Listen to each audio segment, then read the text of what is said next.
And Manny Pacquiao has so far been very impressive here today. Chris Algieri, you know, before this fight, siya nagsasabi na siya mananalo by knockout. That's the only way we can win in this fight, by scoring a knockout here in round number 12. Well, the direction we got the corner was giving him final instructions for the final round. The word that came out was unleash it. Whatever that means, I don't know. But I think the instructions or the intention was, come on, go for it. Whatever's going to happen now, just go for it. At nabanggit natin nga sa ating opener, sabi nga ni Chris Algieri, he will shock the world here. Well, it doesn't look like it's gonna happen. He's got 2 minutes to be able to come up with something big here.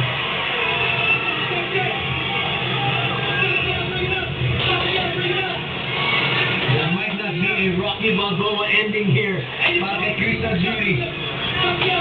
With Sylvester Stallone in the house. It is a great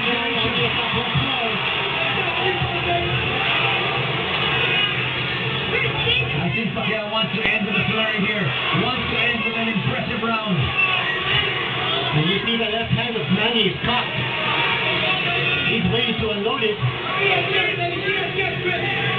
minute and a half, pero kita natin yung conditioning nitong dalawang atleta.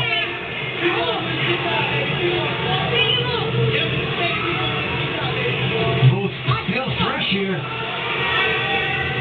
At the midway point. Manny Pacquiao, someone who has won 63 fights in his career that began in 1995. This is a testament to his determination and his high skill level and his conditioning, the work ethic that he puts in the gym. Isang minuto na lang. Ang natitira rito. The athlete that is Manny Pacquiao, the Filipino that is Manny Pacquiao, the powerful, the fast, the agile, well, the division champion just putting on a show tonight.